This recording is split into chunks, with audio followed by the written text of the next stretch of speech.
Hello friends, welcome to Rashtram institute YouTube channel. Rashtram ಫೋಕಸ್ನಲ್ಲಿ ಇವತ್ತಿನ ಪ್ರಮುಖವಾದಂತಹ ಕರೆಂಟ್ ಅಫೇರ್ಸ್ ಟಾಪಿಕ್ಸ್ಗಳನ್ನು ಡಿಸ್ಕಸ್ ಮಾಡೋಣ. ಈಗ ನಾವು ಡಿಸ್ಕಸ್ ಮಾಡ್ತಾ ಇರುವಂತಹ ಈ ಕರೆಂಟ್ ಅಫೇರ್ಸ್ ಟಾಪಿಕ್ಸ್ಗಳ ನೋಟ್ಸ್ಗಳನ್ನು ಡೌನ್ಲೋಡ್ ಮಾಡ್ಕೋಬೇಕು ಅಂತಂದರೆ ರಾಷ್ಟ್ರಮ್ ಇನ್ಸ್ಟಿಟ್ಯೂಟ್ನ ಟೆಲಿಗ್ರಾಮ್ ಚಾನಲನ್ನು ಸಬ್ಸ್ಕ್ರೈಬ್ ಮಾಡಿ. ಡಿಸ್ಕ್ರಿಪ್ಷನ್ ಬಾಕ್ಸ್ನಲ್ಲಿ ಈ ಟೆಲಿಗ್ರಾಮ್ ಚಾನಲ್ನ ಲಿಂಕನ್ನು ನೀಡಲಾಗಿದೆ. ಯಾವುದೇ ಒಂದು ಟಾಪಿಕನ್ನು ಅಂಡರ್ಸ್ಟ್ಯಾಂಡ್ ಮಾಡ್ಕೋಬೇಕು, ಸ್ಟಡಿ ಮಾಡಬೇಕು ಅಂತಂದರೆ ಅದನ್ನು ಕಾನ್ಸೆಪ್ಚುವಲ್ಲಿ ಅಂಡರ್ಸ್ಟ್ಯಾಂಡ್ ಮಾಡ್ಕೊಳ್ಳೋದು ಇಂಪಾರ್ಟೆಂಟ್ ಆಗುತ್ತೆ. ಸೊ ಈಗ ನಾವು ರೆಗ್ಯುಲರ್ ಆಗಿ ಡಿಸ್ಕಸ್ ಮಾಡುವಂತಹ ಈ ಕರೆಂಟ್ ಅಫೇರ್ಸ್ ಟಾಪಿಕ್ಸ್ಗಳನ್ನು ಕಾನ್ಸೆಪ್ಚುವಲ್ಲಿ ಎಕ್ಸ್ಪ್ಲೇನ್ ಮಾಡ್ತಾ ಇರೋದ್ರಿಂದ ನಿಮಗೆ ಲಾಂಗ್ ಟರ್ಮ್ನಲ್ಲಿ ಈ ಟಾಪಿಕ್ಸ್ಗಳನ್ನು ಮೆಮೊರಿಯಲ್ಲಿ ಇಟ್ಕೊಳ್ಳೋಕ್ಕೆ ಸಹಾಯ ಆಗುತ್ತೆ ಅಂತ ಈ ಒಂದು ಫಾರ್ಮ್ಯಾಟ್ನಲ್ಲಿ ನಾನು ಡಿಸ್ಕಸ್ ಮಾಡ್ತಾ ಇರ್ತೀನಿ. ಸೊ ಈ ಪ್ರಿಪ್ರೇಷನ್ಗೆ ಸಾಕಷ್ಟು ಎಫರ್ಟ್ಗಳು ಕೂಡ ಆಗಿರುತ್ತೆ. ಸೊ ಹೀಗಾಗಿ ಈ ವಿಡಿಯೋವನ್ನು ಕಂಪ್ಲೀಟಾಗಿ ನೋಡ್ಕೊಳ್ಳೋದ್ರ ಮೂಲಕ ನೀವು ಈ ಟಾಪಿಕ್ಸ್ಗಳನ್ನು ಈಸಿಯಾಗಿ ಅಂಡರ್ಸ್ಟ್ಯಾಂಡ್ ಮಾಡ್ಕೋಬಹುದು ಮತ್ತು ಇದನ್ನು ರಿವೈಸ್ ಮಾಡಬೇಕು ಅಂತಂದರೆ ನೋಟ್ಸ್ಗಳನ್ನು PDF ರೂಪದಲ್ಲಿ ಡೌನ್ಲೋಡ್ ಮಾಡಿಕೊಂಡು ರಿವೈಸ್ ಕೂಡ ಮಾಡ್ಕೋಬೋದು. ಸೊ ಹೀಗಾಗಿ ಸ್ಕಿಪ್ ಮಾಡದೆ ಕಂಪ್ಲೀಟ್ ಆದಂತಹ ವಿಡಿಯೋವನ್ನು ನೋಡಿ.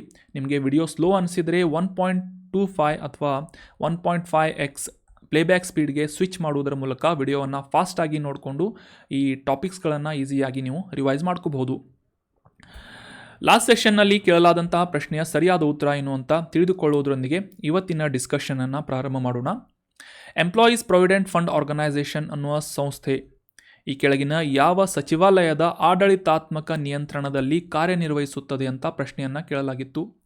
ಆಪ್ಷನ್ಸ್ಗಳಲ್ಲಿ finance ministry, option 2 ministry of home affairs ಅಥವಾ ಗೃಹ ವ್ಯವಹಾರಗಳ ಸಚಿವಾಲಯ, ಆಪ್ಷನ್ 3 ಕಾರ್ಮಿಕ ಮತ್ತು ಉದ್ಯೋಗ ಸಚಿವಾಲಯ, ಆಪ್ಷನ್ 4 ಮಾನವ ಸಂಪನ್ಮೂಲ ಸಚಿವಾಲಯ HRD ಮಿನಿಸ್ಟ್ರಿ ಅಂತ ನೀಡಲಾಗಿದೆ.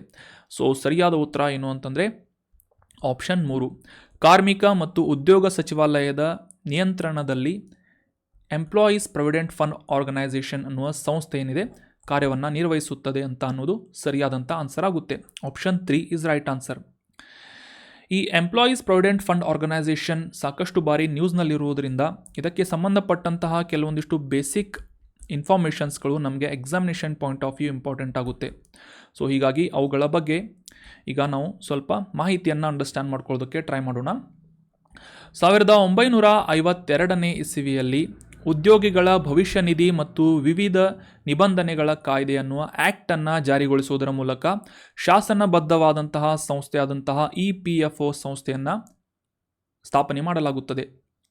ಇದರಲ್ಲಿ ಮುಖ್ಯವಾಗಿ ಒಂದು ಬೋರ್ಡನ್ನು ರೂಪಿಸಲಾಗಿದ್ದು ತ್ರಿಪಕ್ಷೀಯವಾಗಿ ಟ್ರೈಲ್ಯಾಟ್ರಲ್ ಆಗಿ ಒಂದು ಬೋರ್ಡನ್ನು ಕಂಟ್ರೋಲ್ ಮಾಡಲಾಗುತ್ತೆ. ಮುಖ್ಯವಾಗಿ ಇದರಲ್ಲಿ ಭಾಗವಹಿಸುವಂತಹ ವ್ಯಕ್ತಿಗಳು ಯಾರು ಅಂತಂದರೆ ಸರ್ಕಾರದ ಪ್ರತಿನಿಧಿಗಳು, ಕೇಂದ್ರ ಮತ್ತು ರಾಜ್ಯ ಸರ್ಕಾರದ ಪ್ರತಿನಿಧಿಗಳು, ಎಂಪ್ಲಾಯರ್ಸ್ ಅಥವಾ ಉದ್ಯೋಗದಾತರು ಮತ್ತು ಎಂಪ್ಲಾಯಿಗಳು.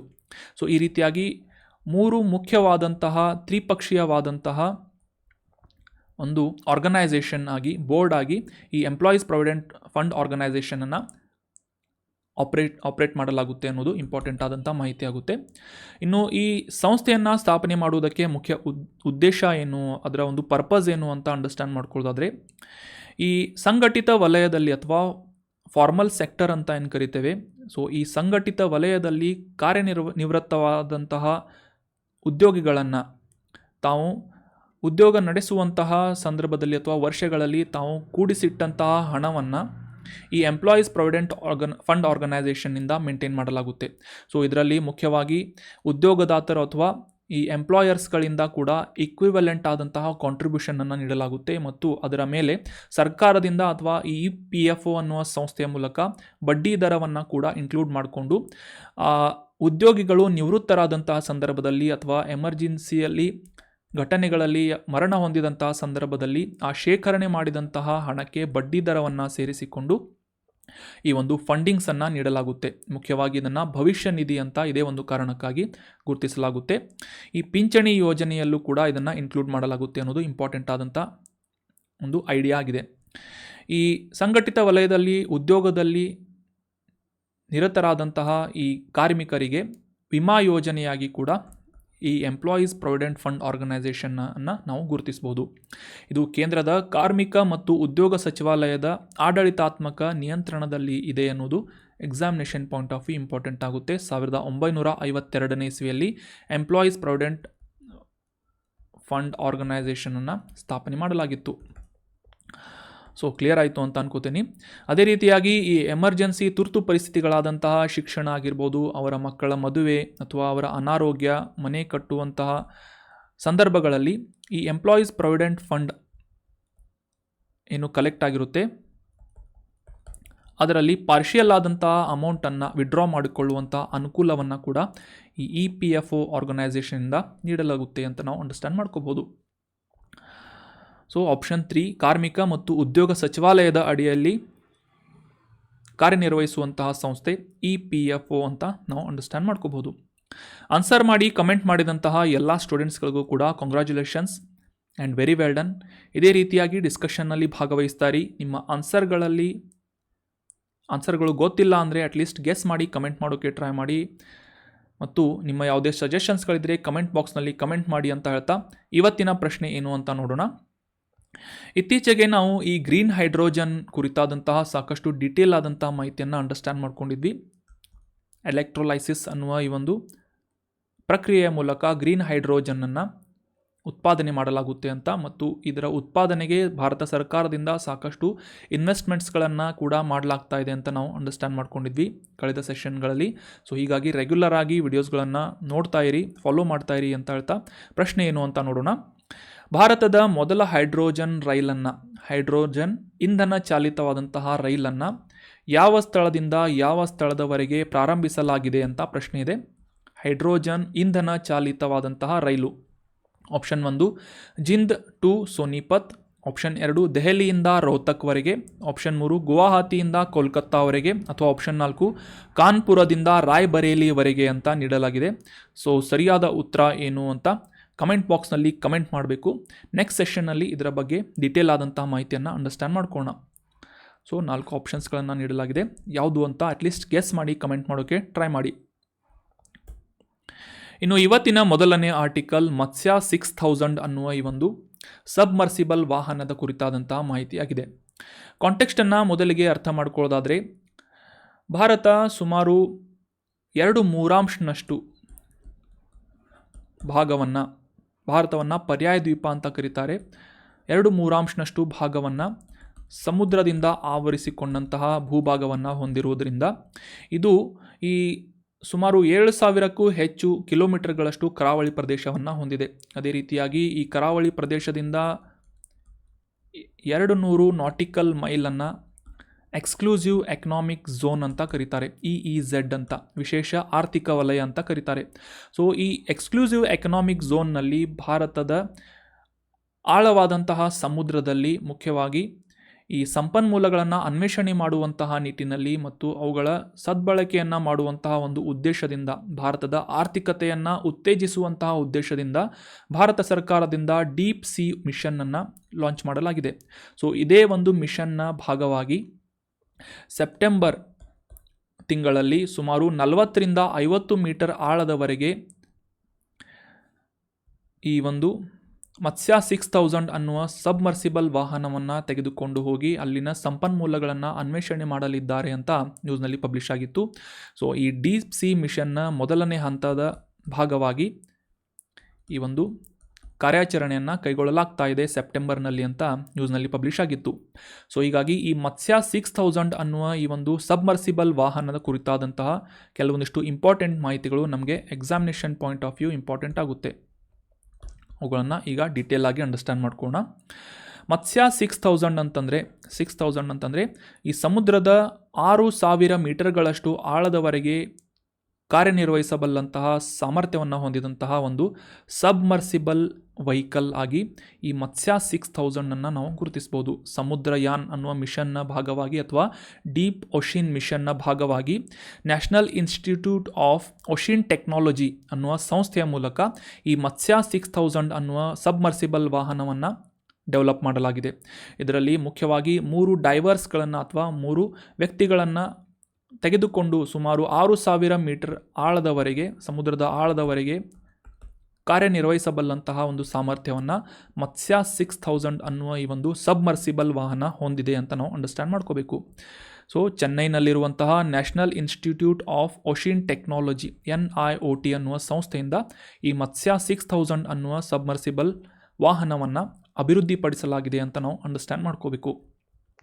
ಇನ್ನು ಇದರ ವಿಶೇಷತೆಗಳನ್ನು ಅಂಡರ್ಸ್ಟ್ಯಾಂಡ್ ಮಾಡಿಕೊಳ್ಳೋದಾದರೆ, ಸಮುದ್ರದ ಆಳದಲ್ಲಿ ಸುಮಾರು ಸಮುದ್ರ ಮಟ್ಟದಿಂದ 6,000 ಪಟ್ಟು ಹೆಚ್ಚು ಒತ್ತಡವನ್ನು ತಡೆದುಕೊಳ್ಳಬಹುದಾದಂತಹ ಸಾಮರ್ಥ್ಯವನ್ನು ಅಭಿವೃದ್ಧಿಪಡಿಸಲಾಗಿದ್ದು, ಸುಮಾರು 80 ಮಿಲಿಮೀಟರ್ನಷ್ಟು ದಪ್ಪದ ಟೈಟೇನಿಯಂ ಮಿಶ್ರಲೋಹವನ್ನು ಬಳಸಿಕೊಂಡು ಇದರ ಬಾಡಿಯನ್ನು ನಿರ್ಮಾಣ ಮಾಡಲಾಗಿದೆ. ಇದರ ಹೆಸರು ಮತ್ಸ್ಯ 6000 ಅಂತ ಈ ಒಂದು ಸಬ್ಮರ್ಸಿಬಲ್ ವಾಹನದ ಅಂಡರ್ಸ್ಟ್ಯಾಂಡಿಂಗನ್ನು ನಾವು ಮಾಡ್ಕೋಬೋದು. ಸೊ ಇದರ ಹೊರಪದರ ಏನಿದೆ ಇದು ಸುಮಾರು 80 ಮಿಲಿಮೀಟರ್ನಷ್ಟು ಥಿಕ್ನೆಸ್ಸನ್ನು ಹೊಂದಿದ್ದು ಟೈಟೇನಿಯಂ ಮಿಶ್ರಲೋಹವನ್ನು ಬಳಸಿ ಈ ಒಂದು ಹೊರ ಕವಚವನ್ನು ನಿರ್ಮಾಣ ಮಾಡಲಾಗಿದೆ. ಇದರಿಂದ ಸಮುದ್ರದ ಆಳದಲ್ಲಿ ಕಾರ್ಯನಿರ್ವಹಿಸುವಂತಹ ಸಂದರ್ಭದಲ್ಲಿ ಅಲ್ಲಿನ ಅತಿ ಹೆಚ್ಚಿನ ಒತ್ತಡವನ್ನು ಸಸ್ಟೇನ್ ಮಾಡುವಂತಹ ಒಂದು ಸಾಮರ್ಥ್ಯವನ್ನು ಮತ್ಸ್ಯ 6000 ಅನ್ನುವ ಸಬ್ಮರ್ಸಿಬಲ್ ವಾಹನ ಹೊಂದಿದೆ ಅಂತ ನಾವು ಅಂಡರ್ಸ್ಟ್ಯಾಂಡ್ ಮಾಡ್ಕೋಬೋದು. ಅದೇ ರೀತಿಯಾಗಿ ಈ ಸಮುದ್ರದ ಆಳದಲ್ಲಿ ಸುಮಾರು 12ರಿಂದ 16 ತಾಸಿನವರೆಗೆ ಕಾರ್ಯನಿರ್ವಹಿಸುವಂತಹ ಒಂದು ಸಾಮರ್ಥ್ಯವನ್ನು ಹೊಂದಿದ್ದು, ಎಮರ್ಜೆನ್ಸಿ ಪರಿಸ್ಥಿತಿಗಳಲ್ಲಿ ಸುಮಾರು 96 ತಾಸುಗಳವರೆಗೆ ಆಮ್ಲಜನಕವನ್ನು ಪೂರೈಸುವಂತಹ, ಅಂದರೆ ಅದರಲ್ಲಿ ಕ್ರೂ ಇರುವುದರಿಂದ, ಅಂದರೆ 3 ಜನ ವ್ಯಕ್ತಿಗಳು ಅದರಲ್ಲಿ ಪ್ರಯಾಣ ಮಾಡುವುದರಿಂದ ಅವರಿಗೆ ಅವಶ್ಯಕ ಇರುವಂತಹ 96 ಗಂಟೆಯವರೆಗೆ ಆಮ್ಲಜನಕದ ಪೂರೈಕೆಯನ್ನು ಸಮರ್ಪಕವಾಗಿ ಮಾಡಬಲ್ಲಂತಹ ಒಂದು ಸಬ್ಮರ್ಸಿಬಲ್ ವಾಹನ ಮತ್ಸ್ಯ 6000 ಅಂತ ನಾವು ಅಂಡರ್ಸ್ಟ್ಯಾಂಡ್ ಮಾಡ್ಕೋಬೋದು. ಇನ್ನು ಈ ಒಂದು ಸಬ್ಮರ್ಸಿಬಲ್ ವಾಹನವನ್ನು ಅಭಿವೃದ್ಧಿಪಡಿಸಲಾದಂತಹ ಸಂಸ್ಥೆ national institute of ocean technology ಅಂತ 1993ನೇ ಇಸವಿಯಲ್ಲಿ ಈ ಭೂವಿಜ್ಞಾನಗಳ ಸಚಿವಾಲಯದ ಅಡಿಯಲ್ಲಿ ಸ್ವಾಯತ್ತವಾದಂತಹ ಇಂಡಿಪೆಂಡೆಂಟ್ ಸಂಸ್ಥೆಯನ್ನಾಗಿ national institute of ocean technology ಅನ್ನುವ ಸಂಸ್ಥೆಯನ್ನು ಅಭಿವೃದ್ಧಿಪಡಿಸಲಾಗುತ್ತೆ ಅಥವಾ ಸ್ಥಾಪನೆ ಮಾಡಲಾಗುತ್ತೆ. ಇನ್ನು ಇದರ ಸ್ಥಾಪನೆಯ ಮುಖ್ಯ ಉದ್ದೇಶ ಏನು ಅಂತಂದರೆ, ಭಾರತದ ಭೂಪ್ರದೇಶದ ಸುಮಾರು 2/3 ಭಾಗವಾಗಿರುವಂತಹ ಈ ವಿಶೇಷ ಆರ್ಥಿಕ ವಲಯ ಎಕ್ಸ್ಕ್ಲೂಸಿವ್ ಎಕನಾಮಿಕ್ ಝೋನ್ ಅಂತ ಏನು ಡಿಸ್ಕಸ್ ಮಾಡಿದ್ವಿ. ಸೊ ಈ ಒಂದು ಪ್ರದೇಶದಲ್ಲಿ, ಅಂದರೆ ಸಮುದ್ರದ ಆಳದಲ್ಲಿ ನಿರ್ಜೀವ ಅಥವಾ ಜೀವಂತ ಸಂಪನ್ಮೂಲಗಳನ್ನು ಕೊಯ್ಲು ಮಾಡುವಂತಹ ನಿಟ್ಟಿನಲ್ಲಿ ಅವಶ್ಯಕ ಇರುವಂತಹ ಈ ಎಂಜಿನಿಯರಿಂಗ್ ಟೆಕ್ನಾಲಜಿಯನ್ನು, ಎಂಜಿನಿಯರಿಂಗ್ ಸೊಲ್ಯೂಷನ್ಸ್ಗಳನ್ನು ಮತ್ತು ಈ ಟೆಕ್ನಾಲಜಿಕಲ್ ಸಪೋರ್ಟನ್ನು ಒದಗಿಸುವಂತಹ ಒಂದು ಸಂಸ್ಥೆಯಾಗಿ 1993ನೇ ಇಸವಿಯಿಂದ ಈ national institute of ocean technology ಅನ್ನುವ ಸಂಸ್ಥೆ ಕಾರ್ಯವನ್ನು ನಿರ್ವಹಿಸ್ತಾ ಇದೆ. ಸೊ ಇದೇ ಒಂದು ಸಂಸ್ಥೆಯ ಮೂಲಕ ಮತ್ಸ್ಯ 6000 ಅನ್ನುವ ಈ ಒಂದು ಸಬ್ಮರ್ಸಿಬಲ್ ವಾಹನವನ್ನು ಅಭಿವೃದ್ಧಿಪಡಿಸಲಾಗಿದೆ ಅಂತ ನಾವು ಅಂಡರ್ಸ್ಟ್ಯಾಂಡ್ ಮಾಡ್ಕೋಬೋದು. ಇದು ಸಮುದ್ರದ ಆಳದಲ್ಲಿ ಸುಮಾರು 6000 ಮೀಟರ್ಗಳಷ್ಟು, ಅಂದರೆ ಸುಮಾರು 6 ಕಿಲೋಮೀಟರ್ಗಳಷ್ಟು ಆಳದಲ್ಲಿ ಹೋಗಿ ಸಮುದ್ರದ ಆಳದಲ್ಲಿರುವಂತಹ ಸಂಪನ್ಮೂಲಗಳನ್ನು ಅನ್ವೇಷಣೆ ಮಾಡಿ ಅವುಗಳ ಒಂದು ಸುಸ್ಥಿರವಾದಂತಹ ಬಳಕೆಯನ್ನು ಮಾಡುವಂತಹ ನಿಟ್ಟಿನಲ್ಲಿ ಇದು ಸಾಕಷ್ಟು ಅನುಕೂಲವನ್ನು ಮಾಡಿಕೊಡಲಿದೆ ಅಂತ ನಾವು ಅಂಡರ್ಸ್ಟ್ಯಾಂಡ್ ಮಾಡ್ಕೋಬೋದು. ಇದರಿಂದ ಈ ಬ್ಲೂ ಎಕನಾಮಿ ಅಂತ ಏನು ಗುರುತಿಸ್ತೇವೆ ಅಥವಾ ಭಾರತದ ಆರ್ಥಿಕತೆಯು ಕೂಡ ಸಾಕಷ್ಟು ಬೂಸ್ಟ್ ಆಗಲಿದೆ ಅಂತ ನಾವು ಅಂದಾಜು ಮಾಡ್ಬೋದು. ಇನ್ನು ಈ ಡೀಪ್ ಓಷನ್ ಮಿಷನ್ ಬಗ್ಗೆ ತಿಳ್ಕೊಳ್ಳೋದಾದರೆ, ಸಾಗರದ ಆಳದ ಸಂಪನ್ಮೂಲಗಳನ್ನು ಅನ್ವೇಷಣೆ ಮಾಡುವಂತಹ ನಿಟ್ಟಿನಲ್ಲಿ ಮತ್ತು ಸುಸ್ಥಿರ ಬಳಕೆಯನ್ನು ಮಾಡುವಂತಹ ಉದ್ದೇಶದಿಂದ 2021ನೇ ಇಸವಿಯಲ್ಲಿ ನೀಲಿ ಆರ್ಥಿಕ ಉಪಕ್ರಮ ಅಥವಾ ಬ್ಲೂ ಎಕನಾಮಿ ಇನಿಷಿಯೇಟಿವ್ನ ಭಾಗವಾಗಿ ಈ ಡೀಪ್ ಓಷನ್ ಮಿಷನನ್ನು ಸ್ಥಾಪನೆ ಮಾಡಲಾಗುತ್ತೆ ಅಥವಾ ಪ್ರಾರಂಭಿಸಲಾಗುತ್ತೆ. 2021ನೇ ಇಸವಿಯಿಂದ 5 ವರ್ಷಗಳವರೆಗೆ ಸುಮಾರು 4,077 ಕೋಟಿ ರೂಪಾಯಿಗಳಷ್ಟು ಇನ್ವೆಸ್ಟ್ಮೆಂಟ್ಸ್ಗಳನ್ನು ಈ ಡೀಪ್ ಓಷನ್ ಮಿಷನ್ನಲ್ಲಿ ಭಾರತ ಸರ್ಕಾರದಿಂದ ಮಾಡಲಾಗಲಿದೆ ಅಂತ ನಾವು ಅಂಡರ್ಸ್ಟ್ಯಾಂಡ್ ಮಾಡ್ಕೋಬೋದು. ಸೊ 2021 ಡೀಪ್ ಓಷನ್ ಮಿಷನ್ ಅಂತ ನೆನ್ಪಿಟ್ಕೊಳ್ಳಿ. ಇದರ ಉದ್ದೇಶ ನೀಲಿ ಆರ್ಥಿಕತೆಯನ್ನು ಉತ್ತೇಜನ ಮಾಡುವುದು ಮತ್ತು ಸಾಗರದ ಆಳದಲ್ಲಿರುವಂತಹ ಸಂಪನ್ಮೂಲಗಳ ಅನ್ವೇಷಣೆ ಮಾಡಿ ಅವುಗಳ ಸುಸ್ಥಿರವಾದಂತಹ ಬಳಕೆಯನ್ನು ಮಾಡಿಕೊಳ್ಳುವಂತಹ ನಿಟ್ಟಿನಲ್ಲಿ ಈ ಒಂದು ಮಿಷನನ್ನು ಅಭಿವೃದ್ಧಿಪಡಿಸಲಾಗಿದೆ. ಸೊ ಅದೇ ರೀತಿಯಾಗಿ ಈ ಆಳ ಸಮುದ್ರದಲ್ಲಿ ಅನ್ವೇಷಣೆ ಮಾಡುವಂತಹ ನಿಟ್ಟಿನಲ್ಲಿ ಅವಶ್ಯಕ ಇರುವಂತಹ ತಂತ್ರಜ್ಞಾನಗಳ ಅಭಿವೃದ್ಧಿಯನ್ನು ಕೂಡ ಇದರ ಭಾಗವಾಗಿ ಸೇರ್ಪಡೆಗೊಳಿಸಲಾಗಿದೆ. ಸೊ ನೆನ್ಪಿಟ್ಕೊಳ್ಳಿ, ಮತ್ಸ್ಯ 6000 ಡೀಪ್ ಓಷನ್ ಮಿಷನ್. ರೆಗ್ಯುಲರ್ ಆಗಿ ನಾವು ನ್ಯೂಸ್ ಪೇಪರ್ನ ಓದಬೇಕಾದ್ರೆ 1 ಅಥವಾ 2 ಆರ್ಟಿಕಲ್ಸ್ಗಳು ಡೆಡಿಕೇಟ್ ಆಗಿ ಈ ಕ್ಲೈಮೇಟ್ ಚೇಂಜ್ ಬಗ್ಗೆ ಕಂಪಲ್ಸರಿಯಾಗಿ ಮೆನ್ಷನ್ ಮಾಡ್ತಾ ಇರ್ತಾರೆ. ನೀವೆಲ್ಲ ಅಬ್ಸರ್ವ್ ಮಾಡ್ತಿರ್ಬೋದು. ಇಂಗ್ಲೀಷ್ ಆಗಿರ್ಬೋದು, ಕನ್ನಡ ಆಗಿರ್ಬೋದು, ನ್ಯೂಸ್ ಪೇಪರನ್ನು ರೆಗ್ಯುಲರ್ ಆಗಿ ಓದ್ತಾ ಇರಿ. ಇದರಲ್ಲಿ ಕಂಪಲ್ಸರಿಯಾಗಿ ನೀವು ಅಬ್ಸರ್ವ್ ಮಾಡುವಂತಹ ಒಂದು ವಿಶೇಷವಾದಂಥ ಆರ್ಟಿಕಲ್ ಯಾವುದು ಅಂತಂದರೆ that will be related to climate change ಅಂತ ನಾವು ಆಬ್ವಿಯಸ್ಲಿ ಅಂಡರ್ಸ್ಟ್ಯಾಂಡ್ ಮಾಡ್ಕೋಬೋದು. ಸೊ ಈ ಕ್ಲೈಮೇಟ್ ಚೇಂಜ್ ಬಗ್ಗೆ ಇಷ್ಟೊಂದು ಯಾಕೆ ಎಂಪ್ಯಾಸೈಸನ್ನು ಮಾಡ್ತಾ ಇದ್ದಾರೆ ಅಂತ ನಾವು ಅಂಡರ್ಸ್ಟ್ಯಾಂಡ್ ಮಾಡ್ಕೊಳ್ಳೋದಾದರೆ, ಈ ಹವಾಮಾನ ಬದಲಾವಣೆಯಿಂದಾಗಿ ಆಗ್ತಾ ಇರುವಂತಹ ಪರಿಸರದ ಒಂದು ವಿಕೃತಿ ಅಥವಾ ಒಂದು ಬೆಳವಣಿಗೆಗಳನ್ನು ಗಮನಿಸೋದಾದರೆ, ಉಷ್ಣಾಂಶ ಸಾಕಷ್ಟು ಪ್ರಮಾಣದಲ್ಲಿ ಆನ್ ಆ್ಯನ್ ಆ್ಯಾವ್ರೇಜ್ ಇನ್ಕ್ರೀಸ್ ಆಗ್ತಾ ಇದೆ ಜಗತ್ತಿನಾದ್ಯಂತ. ಅಂದರೆ ಈ ಗ್ಲೋಬಲ್ ವಾರ್ಮಿಂಗ್ ಅಂತ ಏನು ಕರಿತೇವೆ, ಜಾಗತಿಕ ತಾಪಮಾನದ ಹೆಚ್ಚಳ ಏನಿದೆ, ಸೊ ಇದು ಯಾವ ರೀತಿಯಾಗಿ ಮಾನವನ ಆರ್ಥಿಕತೆಯ ಮೇಲೆ ಮತ್ತು ಆರೋಗ್ಯದ ಮೇಲೆ ಪರಿಣಾಮವನ್ನು ಬೀರ್ತಾ ಇದೆ ಅನ್ನೋದಕ್ಕೆ ಒಂದು ಸಿಂಪಲ್ ಆದಂತಹ ಎಕ್ಸಾಂಪಲನ್ನು ನಾವು ಅಂಡರ್ಸ್ಟ್ಯಾಂಡ್ ಮಾಡ್ಕೋಬೋದು. ಇದನ್ನು KS ಮೇನ್ಸ್ ಅಥವಾ UPSC ಮೇನ್ಸ್ನಲ್ಲೂ ಕೂಡ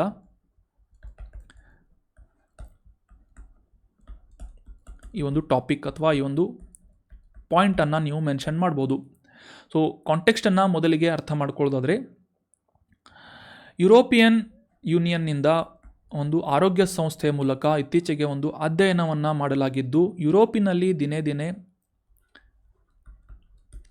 ತಾಪಮಾನ ಹೆಚ್ಚಾಗ್ತಾ ಇರೋದಕ್ಕೆ ಕಾರಣಕ್ಕಾಗಿ ಈ ಡೆಂಗ್ಯೂ, ಚಿಕನ್ ಗುನ್ಯಾ, ಜಿಕಾ ವೈರಸ್ನಂತಹ ರೋಗಗಳು ಹೆಚ್ಚಾಗ್ತಾ ಇವೆ. ಇದಕ್ಕೆ ಕಾರಣವಾಗಿರುವಂತಹ ಈ ಈಡಿಸ್ ಅಲ್ಬೋಪಿಕ್ಟಸ್ ಅನ್ನುವ ಸೊಳ್ಳೆಗಳ ಸಂತಾನೋತ್ಪತ್ತಿ ಹೆಚ್ಚಾಗ್ತಾ ಇದೆ. ಇದಕ್ಕೆ ಕಾರಣ ಏನು ಅಂತಂದರೆ, ಆ ಒಂದು ಪ್ರದೇಶದಲ್ಲಿ ಟೆಂಪ್ರೇಚರ್ ಇನ್ಕ್ರೀಸ್ ಆಗ್ತಾ ಇದೆ, ತಾಪಮಾನ ಹೆಚ್ಚಾಗ್ತಾ ಇರೋದ್ರಿಂದ ಅಲ್ಲಿ ಈ ಈಡಿಸ್ ಅಲ್ಬೋಪಿಕ್ಟಸ್ ಅನ್ನುವ ಈ ಒಂದು ವಿಶೇಷ ಜಾತಿಯ ಸೊಳ್ಳೆಗಳು ಹೆಚ್ಚಿನ ಪ್ರಮಾಣದಲ್ಲಿ ಸಂತಾನೋತ್ಪತ್ತಿಯನ್ನು ಮಾಡುವಂತಹ ನಿಟ್ಟಿನಲ್ಲಿ ಅನುಕೂಲಕರವಾದಂತಹ ವಾತಾವರಣ ಉಂಟಾಗ್ತಾ ಇದೆ ಅಂತ ಈ ಯುರೋಪಿಯನ್ ಯೂನಿಯನ್ನ ಆರೋಗ್ಯ ಸಂಸ್ಥೆಯ ಮೂಲಕ ಒಂದು ಮಾಹಿತಿಯನ್ನು ಪಬ್ಲಿಷ್ ಮಾಡಲಾಗಿದೆ. ಸೊ ಇದೇ ರೀತಿಯಾಗಿ ಯಾವ ರೀತಿಯಾಗಿ ಈ ಹವಾಮಾನ ಬದಲಾವಣೆ ಮಾನವನ ಆರೋಗ್ಯದ ಮೇಲೆ ಪರಿಣಾಮವನ್ನು ಬೀರುತ್ತೆ ಅಂತ ನಾವು ಅಂಡರ್ಸ್ಟ್ಯಾಂಡ್ ಮಾಡ್ಕೋಬೋದು. ಮುಖ್ಯವಾಗಿ ಈ ಹವಾಮಾನ ಬದಲಾವಣೆ ಅಥವಾ ಗ್ಲೋಬಲ್ ವಾರ್ಮಿಂಗ್ನ ಕಾರಣಕ್ಕಾಗಿ ಯುರೋಪಿಯನ್ ಪ್ರದೇಶದಲ್ಲಿ ಅತಿ ಹೆಚ್ಚಿನ ತಾಪಮಾನದಿಂದ ಕೂಡಿದಂತಹ ಪ್ರದೇಶವಾದಂತಹ ಈ ಯುರೋಪಿಯನ್ ಪ್ರದೇಶದಲ್ಲೂ ಕೂಡ ಡೆಂಗ್ಯೂ ಹರಡುವಿಕೆಯಿಂದ ಗಮನಾರ್ಹವಾದಂತಹ ಪರಿಣಾಮವನ್ನು ಜನರ ಮೇಲೆ ಈ ಹವಾಮಾನ ಬದಲಾವಣೆ ಅಥವಾ ಕ್ಲೈಮೇಟ್ ಚೇಂಜ್ ಬೀರ್ತಾ ಇದೆ ಅಂತ ಮೆನ್ಷನ್ ಮಾಡಲಾಗಿದೆ. ಅದೇ ರೀತಿಯಾಗಿ ಈ ತಾಪಮಾನ ಹೆಚ್ಚಳದಿಂದಾಗಿ ಈಡಿಸ್ ಅಲ್ಬೋಪಿಕ್ಟಸ್ ಸೊಳ್ಳೆ ಹೆಚ್ಚಿನ ಪ್ರಮಾಣದಲ್ಲಿ ಸಂತಾನೋತ್ಪತ್ತಿಯನ್ನು ಮಾಡುವುದರ ಮೂಲಕ ಅನುಕೂಲಕರವಾದಂತಹ ಪರಿಸ್ಥಿತಿಯನ್ನು ಇದು ಒದಗಿಸಲಿದೆ ಅಂತ ನಾವು ಈ ಒಂದು ಆರ್ಟಿಕಲ್ ಮೂಲಕ ಅಂಡರ್ಸ್ಟ್ಯಾಂಡ್ ಮಾಡ್ಕೋಬೋದು. ವಿಶೇಷವಾಗಿ ಈ ದಕ್ಷಿಣ ಯುರೋಪ್ನ ಭಾಗವಾದಂತಹ ಸ್ಪೇನ್, ಇಟಲಿ, ಫ್ರಾನ್ಸ್ ದೇಶಗಳಲ್ಲಿ ಈಡಿಸ್ ಅಲ್ಬೋಪಿಕ್ಟಸ್ ಅನ್ನುವ ಈ ಒಂದು ಸೊಳ್ಳೆಯ ಸಂತಾನೋತ್ಪತ್ತಿ ಹೆಚ್ಚಾಗ್ತಾ ಇದೆ ಅಂತ ಈ ಒಂದು ಮಾಹಿತಿಯನ್ನು ಪಬ್ಲಿಷ್ ಮಾಡಲಾಗಿದ್ದು, ಇಲ್ಲಿ ಡೆಂಗ್ಯೂ ಅಪಾಯ ಕೂಡ ಹೆಚ್ಚಾಗುವಂಥ ನಿರೀಕ್ಷೆ ಇದೆ ಅಂತ ಮಾಹಿತಿಯನ್ನು ನೀಡಲಾಗಿದೆ. ಈ ಏಡಿಸ್ ಅನ್ನುವ ಸೊಳ್ಳೆಗಳಲ್ಲಿ ವಿಶೇಷವಾಗಿ ಎರಡು ಪ್ರಮುಖವಾದಂತಹ ವಿಧದ ಸೊಳ್ಳೆಗಳನ್ನು ನಾವು ಗಮನಿಸಬಹುದು. ಒಂದು ಏಡಿಸ್ ಈಜಿಪ್ತಿ ಅಂತ, ಏಡಿಸ್ ಈಜಿಪ್ತೀಸ್ ಅಂತ, ಇನ್ನೊಂದು ಏಡಿಸ್ ಅಲ್ಬೋ ಪಿಕ್ಟಸ್ ಅಂತ. ಆಬ್ವಿಯಸ್ಲಿ ಇದರಲ್ಲಿ ಡಿಫ್ರೆನ್ಷಿಯೇಟ್ ನೀವು ಮಾಡ್ಬೋದು. ಏಡಿಸ್ ಈಜಿಪ್ತಿ ಅಂತಂದರೆ ಇದರ ಮೂಲವನ್ನು ಈಜಿಪ್ಟ್ ಅಥವಾ ಆಫ್ರಿಕಾ ಖಂಡ ಅಂತ ನಾವು ಅಂಡರ್ಸ್ಟ್ಯಾಂಡ್ ಮಾಡ್ಕೋಬೋದು. ಅದೇ ರೀತಿಯಾಗಿ ಅಲ್ಬೋಪಿಕ್ಟಸ್ ಇದು ಏಷ್ಯಾದ ಮೂಲವನ್ನು ಹೊಂದಿದಂತಹ ಒಂದು ಸೊಳ್ಳೆ ಪ್ರಭೇದವಾಗಿದೆ. ಸೊ ಈ ಏಡಿಸ್ ಈಜಿಪ್ತಿ ಮತ್ತು ಏಡಿಸ್ ಅಲ್ಬೋಪಿಕ್ಟಸ್ ಹೆಸರುಗಳು ಬೇರೆಯಾಗಿದ್ದರೂ ಕೂಡ ಇವುಗಳ ಕೆಲಸ ಮಾತ್ರ ಒಂದೇ. ಏನು ಅಂತಂದರೆ, ಸಾಕಷ್ಟು ವೈವಿಧ್ಯಮಯವಾದಂತಹ ರೋಗಗಳನ್ನು, ಅವುಗಳ ಸೋಂಕನ್ನು ಆರೋಗ್ಯವಂತ ವ್ಯಕ್ತಿ ಒಬ್ಬರಿಂದ ಮತ್ತೊಬ್ಬರಿಗೆ ಸ್ಪ್ರೆಡ್ ಮಾಡುವುದು ಅಥವಾ ಹರಡುವಂತಹ ಒಂದು ಮಾಧ್ಯಮವಾಗಿ ಈ ಏಡಿಸ್ ಅನ್ನುವ ಪ್ರಜಾತಿಯ ಸೊಳ್ಳೆಗಳು ಆ ಒಂದು ಕಾರ್ಯವನ್ನು ಕೈಗೊಳ್ಳುತ್ತವೆ ಅಥವಾ ಕಾರ್ಯವನ್ನು ನಿರ್ವಹಿಸುತ್ತವೆ ಅಂತ ನಾವು ಅಂಡರ್ಸ್ಟ್ಯಾಂಡ್ ಮಾಡ್ಕೋಬೇಕು.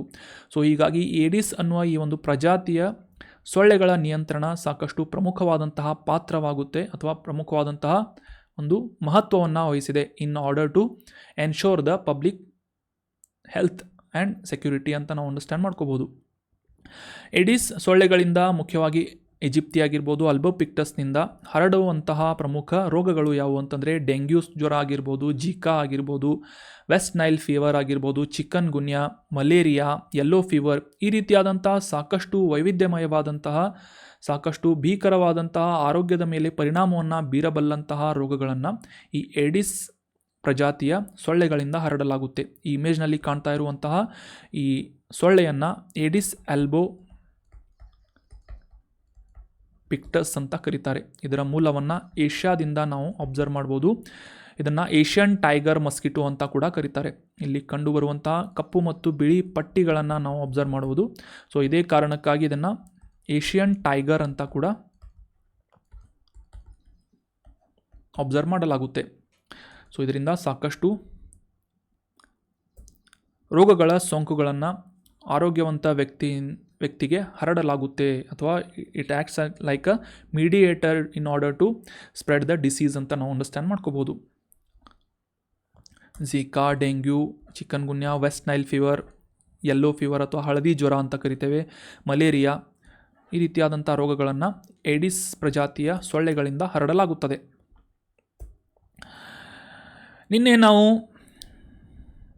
ಭಾರತದ ವಾಯುಪಡೆಯಿಂದ ಆಗಸ್ಟ್ನಲ್ಲಿ ಒಂದು ಮಲ್ಟಿಲ್ಯಾಟ್ರಲ್ ಆದಂತಹ ಅಥವಾ ಬಹುರಾಷ್ಟ್ರೀಯವಾದಂತಹ ವಾಯು ಯುದ್ಧ ವ್ಯಾಯಾಮವನ್ನು ಕಂಡಕ್ಟ್ ಮಾಡಲಾಗ್ತಾ ಇದೆ. ಅದರ ಹೆಸರು ಏನು ಅಂತಂದರೆ ತರಂಗ ಶಕ್ತಿ ಅಂತ ನಾವು ಅಂಡರ್ಸ್ಟ್ಯಾಂಡ್ ಮಾಡ್ಕೊಂಡ್ವಿ.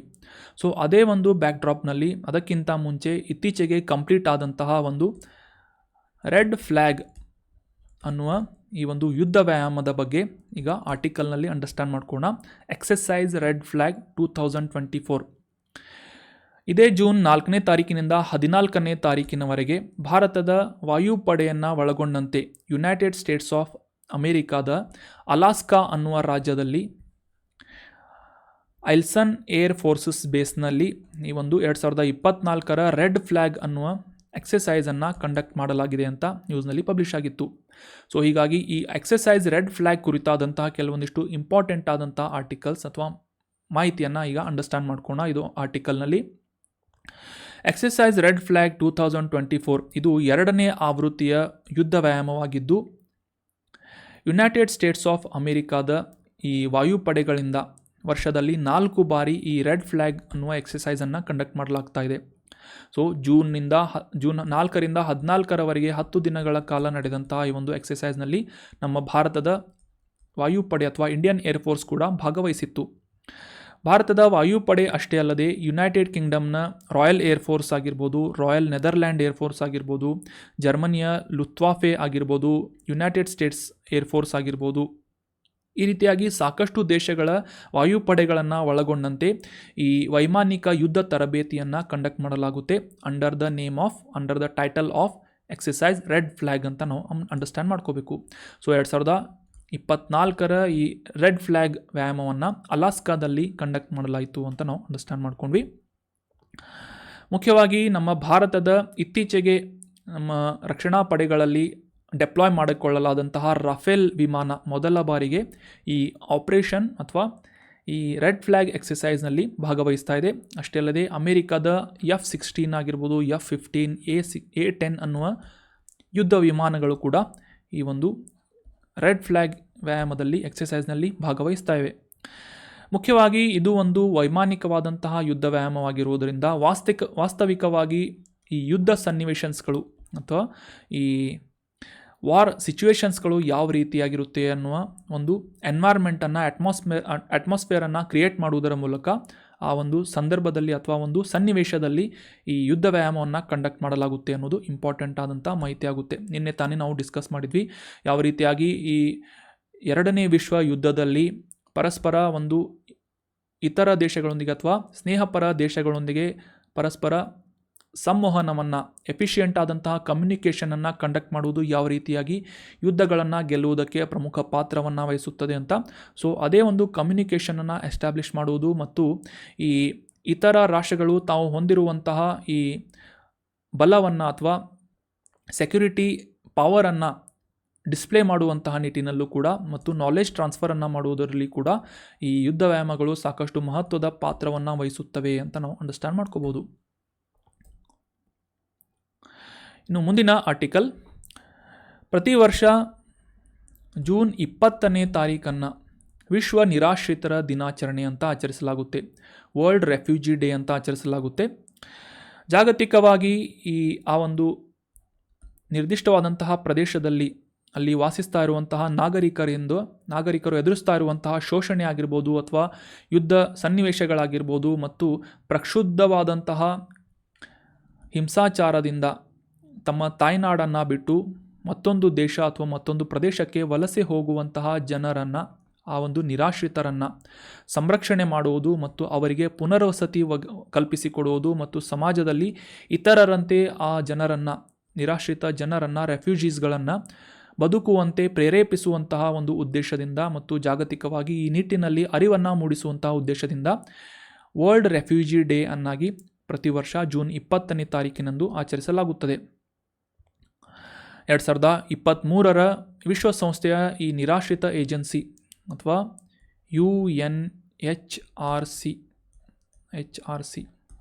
United nation high commission on refugees ಅಂತ ನಾವು ಈ ಒಂದು ಸಂಸ್ಥೆಯ ಬಗ್ಗೆ ಅಂಡರ್ಸ್ಟ್ಯಾಂಡ್ ಮಾಡ್ಕೋಬೇಕು. ಈ ಯುನೈಟೆಡ್ ನೇಷನ್ಸ್ ಹೈ ಕಮಿಷನ್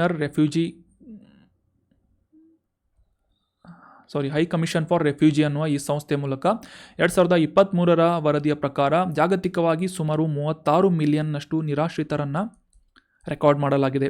ಮುಖ್ಯವಾಗಿ ಇತ್ತೀಚೆಗೆ ನಡೀತಾ ಇರುವಂತಹ ಯುಕ್ರೇನ್ ಮತ್ತು ಸುಡಾನ್ ದೇಶಗಳಲ್ಲಿನ ನಡೀತಾ ಇರುವಂತಹ ಸಂಘರ್ಷದಿಂದಾಗಿ ಸಾಕಷ್ಟು ಸಂಖ್ಯೆಯ ಜನ ನಿರಾಶ್ರಿತರು ತಮ್ಮ ಮನೆಗಳನ್ನು ಬಿಟ್ಟು ಮತ್ತೊಂದು ಸುರಕ್ಷಿತ ಪ್ರದೇಶಗಳಿಗೆ ವಲಸೆ ಹೋಗಿದ್ದಾರೆ ಅಂತ ಈ ಒಂದು ಮಾಹಿತಿಯನ್ನು ಶೇರ್ ಮಾಡಲಾಗಿದೆ. ಸೊ ಅಂತಹ ಜನರನ್ನು ಸಂರಕ್ಷಣೆ ಮಾಡುವುದು ಮತ್ತು ಅವರಿಗೆ ರಿಹ್ಯಾಬಿಲಿಟೇಟ್ ಮಾಡುವಂತಹ ನಿಟ್ಟಿನಲ್ಲಿ ಪ್ರಯತ್ನಗಳನ್ನು ಮಾಡುವಂತೆ ಜಗತ್ತನ್ನು ಅಥವಾ ದೇಶಗಳನ್ನು ಉತ್ತೇಜಿಸುವಂತಹ, ಪ್ರೇರೇಪಿಸುವಂತಹ ಒಂದು ಉದ್ದೇಶವನ್ನು ಈ ದಿನಾಚರಣೆ ಹೊಂದಿದೆ ಅಂತ ನಾವು ಅಂಡರ್ಸ್ಟ್ಯಾಂಡ್ ಮಾಡ್ಕೋಬೇಕು. 2024ರ ಈ ವರ್ಲ್ಡ್ ರೆಫ್ಯೂಜಿ ಡೇ ದಿನದ ಥೀಮ್ ಏನಾಗಿದೆ ಅಂತಂದರೆ hope away from home, a world where refugees are always included. ಮನೆಯಿಂದ ದೂರವಿರುವವರಿಗೆ ನಿರಾಶ್ರಿತರನ್ನು ಒಳಗೊಂಡಂತೆ ಒಂದು ಭರವಸೆಯನ್ನು ನೀಡುವಂತಹ ಥೀಮನ್ನು 2024ರಲ್ಲಿ ಇಟ್ಟುಕೊಳ್ಳಲಾಗಿದೆ. So that was about today's discussion. ಈಗ ಡಿಸ್ಕಸ್ ಮಾಡಲಾದಂಥ ಆರ್ಟಿಕಲ್ಸ್ಗಳ ಮೇಲಿನ ಕೆಲವೊಂದಿಷ್ಟು ರೆಲೆವೆಂಟ್ ಪ್ರಶ್ನೆಗಳನ್ನು ರಿವಿಷನ್ ಸೆಷನ್ನಲ್ಲಿ ಡಿಸ್ಕಸ್ ಮಾಡೋಣ. ಮೊದಲನೇ ರ್ಯಾಪಿಡ್ ರಿವಿಷನ್ ಸೆಷನ್ ಪ್ರಶ್ನೆ ಏನು ಅಂತಂದರೆ, ಈ ಕೆಳಗಿನ ಯಾವ ರೋಗವು ಈಡಿಸ್ ಸೊಳ್ಳೆಯ ಮೂಲಕ ಹರಡುವುದಿಲ್ಲ ಅಂತ ಪ್ರಶ್ನೆ ಇದೆ. ಆಪ್ಷನ್ 1 ಹಳದಿ ಜ್ವರ ಅಥವಾ yellow fever, option 2 Zika virus, option 3 dengue ಅಥವಾ ಆಪ್ಷನ್ 4 ಮೇಲಿನ ಯಾವುದೂ ಅಲ್ಲ ಅಂತ ಇದೆ. ಸೊ ಸರಿಯಾದ ಉತ್ತರ ಏನು ಅಂತಂದರೆ ಆಪ್ಷನ್ 4 ಮೇಲಿನ ಯಾವುದೂ ಅಲ್ಲ ಅನ್ನೋದು ಕರೆಕ್ಟ್ ಆಗುತ್ತೆ. ಯಾಕಂತಂದರೆ ಈ 3 ರೋಗಗಳನ್ನು ಕೂಡ ಹರಡುವಂತಹ ಸೊಳ್ಳೆ ಹೆಸರು ಈಡಿಸ್ ಅಂತ. ಈಡಿಸ್ನಲ್ಲಿ 2 ವಿಧಗಳಿವೆ. ಒಂದು ಏಡಿಸ್ ಈಜಿಪ್ತಿ ಅಂತ, ಇನ್ನೊಂದು ಏಡಿಸ್ ಆಲ್ಬೋಪಿಕ್ಟಸ್. ಸೊ ಈ 2 ವಿಧಗಳಲ್ಲಿ ನಾವು ಈಡಿಸ್ ಸೊಳ್ಳೆಗಳನ್ನು ವಿಭಾಗಿಸಬಹುದು. ಸೊ ಈಡಿಸ್ ಸೊಳ್ಳೆಯ ಮೂಲಕ ಈ ಒಂದು ರೋಗಗಳನ್ನು ಹರಡಲಾಗುತ್ತದೆ. Zika, dengue, West Nile fever, chikungunya, yellow fever, ಮಲೇರಿಯಾದಂತಹ ಮಾನವನ ಆರೋಗ್ಯದ ಮೇಲೆ ಸಾಕಷ್ಟು ಭೀಕರ ಪರಿಣಾಮವನ್ನು ಬೀರಬಲ್ಲಂತಹ ಸಾಮರ್ಥ್ಯ ಹೊಂದಿರುವಂತಹ ರೋಗಗಳನ್ನು ಈ ಏಡಿಸ್ ಪ್ರಜಾತಿಯ ಸೊಳ್ಳೆಗಳ ಮೂಲಕ ಹರಡಲಾಗುತ್ತೆ.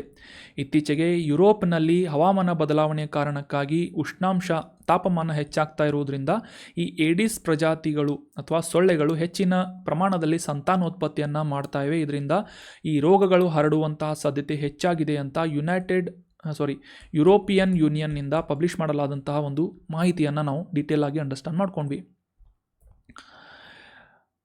ಮುಂದಿನ ರಿವಿಷನ್ ಪ್ರಶ್ನೆ, ಇತ್ತೀಚೆಗೆ ಸುದ್ದಿಯಲ್ಲಿದ್ದಂತಹ ಮತ್ಸ್ಯ 6000 ಅಂದರೆ ಏನು ಅಂತ ಪ್ರಶ್ನೆ ಇದೆ. ಆಪ್ಷನ್ 1 ಈ ಮತ್ಸ್ಯ 6000 ಅನ್ನುವುದು ಮಜ್ಗಾಂವ್ ಡಾಕ್ ಯಾರ್ಡ್ ಅಭಿವೃದ್ಧಿಪಡಿಸಿದಂತಹ ಜಲಾಂತರ್ಗಾಮಿ ಸಬ್ಮರೀನ್ ಆಗಿದೆ ಅಂತ ಇದೆ. ಆಪ್ಷನ್ 2 ಇದು ಸಬ್ಮರ್ಸಿಬಲ್ ವಾಹನವಾಗಿದೆ ಅಂತ ಇದೆ. ಆಪ್ಷನ್ 3 ಇದು ಗಸ್ತು ತಿರುಗುವಂತಹ ಹಡಗಾಗಿದೆ ಅಂತ ಇದೆ. ಆಪ್ಷನ್ 4 ಇದು ಒಂದು ವಾರ್ಶಿಪ್ ಅಥವಾ ಯುದ್ಧ ನೌಕೆ ಅಂತ ನೀಡಲಾಗಿದೆ. ಸೊ ಸರಿಯಾದ ಉತ್ತರ ಏನು ಅಂತಂದರೆ ಆಪ್ಷನ್ 2. ಸಮುದ್ರ ಮಟ್ಟದಿಂದ ಸುಮಾರು 6000 ಮೀಟರ್ ಆಳದಲ್ಲಿ ಕಾರ್ಯನಿರ್ವಹಿಸುವಂತಹ ಮತ್ತು ಅಲ್ಲಿನ ಸಂಪನ್ಮೂಲಗಳನ್ನು ಅನ್ವೇಷಣೆ ಮಾಡುವಂತಹ ಒಂದು ಗುರಿಯಿಂದ national institute of ocean technology ಅನ್ನುವ ಸಂಸ್ಥೆಯ ಮೂಲಕ ಈ ಮತ್ಸ್ಯ 6000 ಅನ್ನುವ ಒಂದು ಸಬ್ಮರ್ಸಿಬಲ್ ವಾಹನವನ್ನು ಅಭಿವೃದ್ಧಿಪಡಿಸಲಾಗಿದೆ ಅಂತ ನಾವು ಅಂಡರ್ಸ್ಟ್ಯಾಂಡ್ ಮಾಡ್ಕೋಬೋದು. Option 2 is right answer. Chennai ಮೂಲದ ಈ national institute of ocean technology ಅನ್ನುವ ಸಂಸ್ಥೆಯ ಮೂಲಕ ಮತ್ಸ್ಯ 6000 ಅನ್ನುವ ಈ ಒಂದು ಮಾನವನನ್ನು 3 ಜನರನ್ನು ಸಮುದ್ರದ ಆಳದವರೆಗೆ ಸುಮಾರು 6,000 ಮೀಟರ್ ಅಥವಾ 6 ಕಿಲೋಮೀಟರ್ಗಳವರೆಗೆ ಹೊತ್ತೊಯ್ದು ಅಲ್ಲಿನ ಸಂಪನ್ಮೂಲಗಳ ಅನ್ವೇಷಣೆ ಮಾಡುವಂತಹ ಗುರಿಯನ್ನು ಈ ಮತ್ಸ್ಯ 6000 ಹೊಂದಿದೆ. ಮುಂದಿನ ರಿವಿಷನ್ ಪ್ರಶ್ನೆ, 2024ರ ಬಹುಪಕ್ಷೀಯ ಯುದ್ಧ ವ್ಯಾಯಾಮವಾದಂತಹ ಎಕ್ಸಸೈಸ್ ರೆಡ್ ಫ್ಲ್ಯಾಗನ್ನು ಇತ್ತೀಚೆಗೆ ಯಾವ ಸ್ಥಳದಲ್ಲಿ ನಡೆಸಲಾಯಿತು ಅಂತ ಪ್ರಶ್ನೆ ಇದೆ. Option 1 Germany, option 2 England, option 3 USA ಅಥವಾ ಆಪ್ಷನ್ 4 ಭಾರತ ಅಂತ ನೀಡಲಾಗಿದೆ. ಸೊ ಸರಿಯಾದ ಉತ್ತರ ಏನು ಅಂತಂದರೆ ಆಪ್ಷನ್ 3 ಯುನೈಟೆಡ್ ಸ್ಟೇಟ್ಸ್ ಆಫ್ ಅಮೆರಿಕಾದ ರಾಜ್ಯವಾದಂತಹ ಅಲಾಸ್ಕಾದಲ್ಲಿ 2024ರ ಎಕ್ಸಸೈಸ್ ರೆಡ್ ಫ್ಲ್ಯಾಗ್ ಅನ್ನುವ ಬಹುಪಕ್ಷೀಯ ಅಂದರೆ ಸಾಕಷ್ಟು ಇತರ ರಾಷ್ಟ್ರಗಳನ್ನು ಒಳಗೊಂಡಂತಹ ಒಂದು ವಾಯು ವ್ಯಾಯಾಮ ಅಥವಾ ವಾಯು ಯುದ್ಧ ವ್ಯಾಯಾಮವನ್ನು ಕಂಡಕ್ಟ್ ಮಾಡಲಾಯಿತು ಅಂತ ನಾವು ಅಂಡರ್ಸ್ಟ್ಯಾಂಡ್ ಮಾಡ್ಕೊಂಡ್ವಿ. Option 3 is right answer. ಅಮೇರಿಕದ ಅಲಾಸ್ಕಾ ರಾಜ್ಯದಲ್ಲಿ ಐಲ್ಸನ್ ಏರ್ ಫೋರ್ಸ್ನ ಬೇಸ್ನಲ್ಲಿ ಜೂನ್ ತಿಂಗಳಲ್ಲಿ ಈ ರೆಡ್ ಫ್ಲ್ಯಾಗ್ ಎಕ್ಸಸೈಸನ್ನು ಕಂಡಕ್ಟ್ ಮಾಡಲಾಯಿತು ಅಂತ ನಾವು ಅಂಡರ್ಸ್ಟ್ಯಾಂಡ್ ಮಾಡ್ಕೋಬೋದು. ಇದರಲ್ಲಿ ನಮ್ಮ ಭಾರತದ ವಾಯುಪಡೆಯು ಕೂಡ ಭಾಗವಹಿಸ್ತಾ ಇದೆ. ಮುಂದಿನ ರಿವಿಷನ್ ಪ್ರಶ್ನೆ, ಈ ಕೆಳಗಿನ ಯಾವ ದಿನವನ್ನು ವಿಶ್ವ ನಿರಾಶ್ರಿತರ ದಿನಾಚರಣೆಯನ್ನಾಗಿ ಆಚರಿಸಲಾಗುತ್ತೆ? ವರ್ಲ್ಡ್ ರೆಫ್ಯೂಜಿ ಡೇ ಎಂದು ಆಚರಿಸಲಾಗುತ್ತೆ ಅಂತ ಪ್ರಶ್ನೆ ಇದ್ದು, ಆಪ್ಷನ್ 1 ಏಪ್ರಿಲ್ 2ನೇ ತಾರೀಕು, ಆಪ್ಷನ್ 2 ಮೇ 16, ಆಪ್ಷನ್ 3 ಜೂನ್ 20 ಅಥವಾ ಆಪ್ಷನ್ 4 ಜುಲೈ 3 ಅಂತ ನೀಡಲಾಗಿದೆ. ಸೊ ಸರಿಯಾದ ಉತ್ತರ ಏನು ಅಂತಂದರೆ ಆಪ್ಷನ್ 3. ಪ್ರತಿ ವರ್ಷ ಜೂನ್ 20ನೇ ತಾರೀಕಿನಂದು ವರ್ಲ್ಡ್ ರೆಫ್ಯೂಜಿ ಡೇ ಅನ್ನಾಗಿ ಆಚರಿಸಲಾಗುತ್ತೆ. ಜಾಗತಿಕವಾಗಿ ಒಂದು ಸ್ಥಳದಿಂದ ಮತ್ತೊಂದು ಸ್ಥಳಕ್ಕೆ ವಲಸೆ ಹೋದಂತಹ ಜನರ ಪುನರ್ವಸತಿಯನ್ನು ಪ್ರೇರೇಪಿಸುವಂತಹ ನಿಟ್ಟಿನಲ್ಲಿ ಮತ್ತು ಅದರ ಬಗ್ಗೆ ಅರಿವನ್ನು ಮೂಡಿಸುವಂತಹ ಒಂದು ಉದ್ದೇಶದಿಂದ ಈ ವಿಶ್ವ ನಿರಾಶ್ರಿತ ದಿನಾಚರಣೆಯನ್ನು ಆಚರಿಸಲಾಗುತ್ತೆ. ಜೂನ್ 20 ಕಳೆದ ವರ್ಷ ಸುಮಾರು 36.4 ಮಿಲಿಯನ್ ಜನರು ಒಂದು ಸ್ಥಳದಿಂದ ಮತ್ತೊಂದು ಸ್ಥಳಕ್ಕೆ ವಲಸೆ ಹೋಗಿದ್ದಾರೆ, ಸಾಕಷ್ಟು ಕಾರಣಗಳಿಂದ ವಲಸೆ ಹೋಗಿದ್ದಾರೆ ಅಂತ ನಾವು ಅಂಡರ್ಸ್ಟ್ಯಾಂಡ್ ಮಾಡ್ಕೋಬೋದು. So that was all about today's articles friends. ಈಗ ಡಿಸ್ಕಸ್ ಮಾಡಲಾದಂತಹ ಕಾಂಟೆಂಟನ್ನು ನಿಮ್ಮೆಲ್ಲ ಫ್ರೆಂಡ್ಸ್ಗಳ ಜೊತೆ ಶೇರ್ ಮಾಡಿ. ಡಿಸ್ಕಷನ್ನಲ್ಲಿ ಕೇಳಲಾದಂಥ ಪ್ರಶ್ನೆಗೆ ಸರಿಯಾಗಿ ಕಮೆಂಟ್ ಮಾಡಿ. Thank you so much for joining the discussion. Have an awesome day.